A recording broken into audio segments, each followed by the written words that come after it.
سے ملاقات کی مجھے حاجت ہے، گھر والوں سے اس لیے ملاقات کی حاجت ہے۔ بے شک، سبحان اللہ سبحان اللہ۔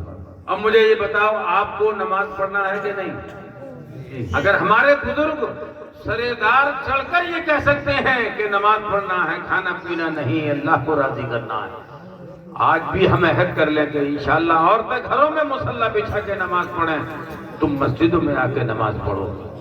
نماز بڑی پیاری چیز ہے۔ آئیے ذرا دھیان دو، میں کیا کہنے کا ہوں۔ نماز کسی پر معاف، حضور نے جنگیں لڑی مگر نماز نہیں چھوڑی۔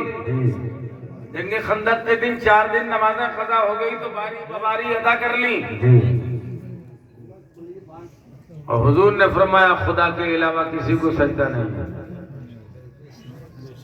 خدا کے علاوہ اللہ نے آدم کو سجدہ کرایا تھا فرشتوں سے، مگر وہ سجدہ تعظیمی۔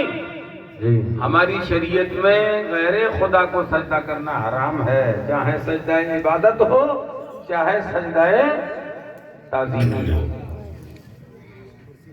اگر میں کہنے لگوں کہ مجھے سجدہ کرو، میرے آگے جھک جاؤ، تو کہ شریعت چھوڑ دے گی مجھے؟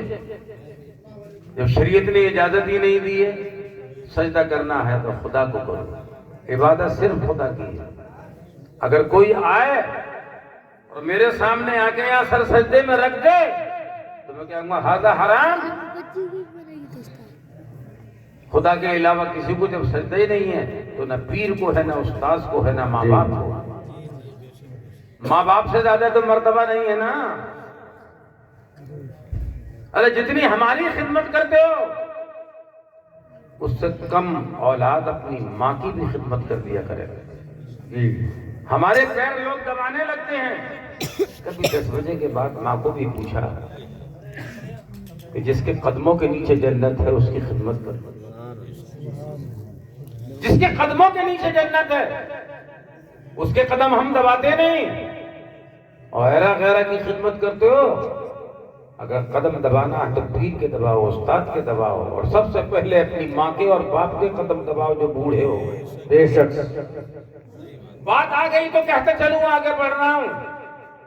حضور نے فرمایا جو اولاد اپنے ماں باپ کو ایک مرتبہ محبت سے دیکھ لے تو اللہ اس کو ایک حج کا ثواب عطا فرمائے۔ سبحان اللہ سبحان اللہ۔ ہم جناب حاجی بنو صاحب کے گھر آئے، کھانا کھایا، تواضع کی، عمرے سے وہ تشریف لائے۔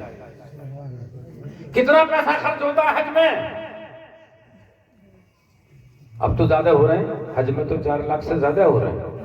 ہم سن 13 میں گئے تھے تو ہمارے 2.5 لاکھ ہی خرچ ہوا، مگر اب پیسے بڑھتے چلے جا رہے ہیں۔ سنو، جن کے پاس پیسہ نہیں حج نہیں جا سکتے تو گھر میں بیٹھے حج بھی نہیں کرتے۔ ارے سبحان اللہ سبحان اپنے ماں باپ کو محبت سے دیکھ لو، اللہ ایک حج کا ثواب عطا فرمائے۔ اللہ۔ ایک صحابی اٹھے اور کہنے لگے یا رسول اللہ یہ بتائیے 100 مرتبہ اگر اولاد ماں باپ کو محبت سے دیکھ لے تو کتنا ثواب ملے گا؟ تو حضور نے فرمایا جتنی مرتبہ دیکھے گا محبت سے اتنی مرتبہ ہی اللہ حج کا ثواب عطا فرمائے۔ بے شک، سبحان اللہ سبحان اللہ۔ مجھ سا کوئی گدا نہیں، تجھ سا کوئی سخی نہیں، دامن ہی میرا تنگ ہے تیرے یہاں کمی نہیں۔ حضرت خبیب سولی سے اترے، 2 رکعت نماز نفل پڑھی جلدی میں، چھوٹی چھوٹی صورتیں قصار مفصل سے نماز پڑھی۔ دنیا حرص و حوث نے ایک سوال کیا تھا، اے خبیب تم نے اتنی جلدی نماز پڑھ لی، چاہتے تو نماز کو لمبا کر دیتے، رکوع زیادہ لمبا کرتے، قرات زیادہ لمبی کر دیتے، حیات کے لمحات بڑھ جاتے۔ تو حضرت خبیب کی زبان درون نے بولا تھا، زبان حال نے کہا تھا اے لوگوں تم غلط فہمی میں ہو، مسلمان زندگی کو بچانے کے لیے سجدوں کو طول نہیں دیتا ہے، وہ جامع شہادت کو نوش کرتا ہے۔ اسلام پر مٹنے والوں کی یہ شان شہادت ہوتی ہے، تلوار گلے پہ چلتی ہے اور سامنے جنت ہوتی ہے۔ سبحان اللہ سبحان حضرت اللہ۔ خبیب شہید ہو گئے مگر 2 رکعت نماز نفل پڑھی، اور یہ اگر یقیناً صحیح ہے اور یقیناً صحیح ہے تو آج سے آپ بھی عہد کر لیں کہ ہم بلا عذر شرعی کبھی نماز نہیں چھوڑیں گے۔ انشاءاللہ۔ ہاتھ اٹھا سکتے ہیں، وعدہ کر سکتے ہیں؟ ہمارے نبی کے نام پر جس نے کبھی نماز نہیں چھوڑی، تو میں وہ بات پوری کر لوں، پیر آئے یا کوئی آئے اس سے ملنا، ملاقات کرنا، مصافحہ کرنا، اگر ہو سکے تو مصافحے میں نذرانہ پیش کرنا، مگر اگر پیر یہ کہے کہ یہاں پر سجدہ کرو، سر ٹیکو، پیشانی ٹیکو، یہ پیشانی ٹیکنا سجدہ تعظیمی ہوگا جو حرام ہے، حرام ہے، حرام۔ مفتی اشتیاق صاحب قبلہ مد ظلہ العالی بیٹھے ہیں، حضرت بیٹھے ہیں، ہماری شریعت محمد رسول اللہ میں سجدہ عبادت کا تو سوال ہی کیا، سجدہ تعظیمی بھی حرام۔ ایسے جاہل پیروں کے پھندوں میں مت پڑو۔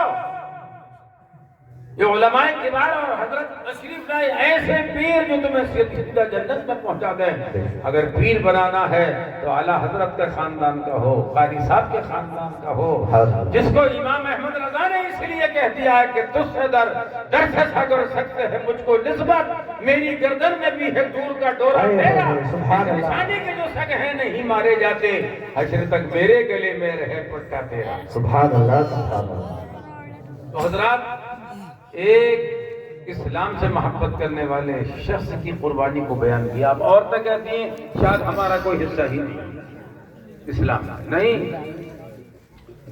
حضرت خدیجہ الکبریٰ سے اللہ کے پیغمبر صلی اللہ علیہ وسلم نے نکاح کر لیا۔ طویل گفتگو نہیں کروں گا، مگر آقا نے فرمایا خدیجہ تم عرب کی عورتوں میں سب سے زیادہ مالدار ہو، ایک میری شرط ہے نکاح کی کہ تم سارا مال منگا لو اور عرب کے غریبوں پر اس کو صدقہ کرو۔ سبحان اللہ۔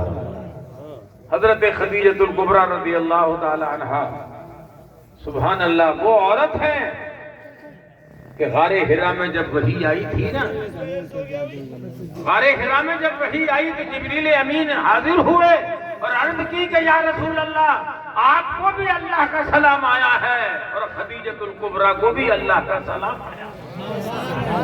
مجمع میں سے کوئی اٹھ کر نعرہ تکبیر کی آواز نہیں لگا سکتا؟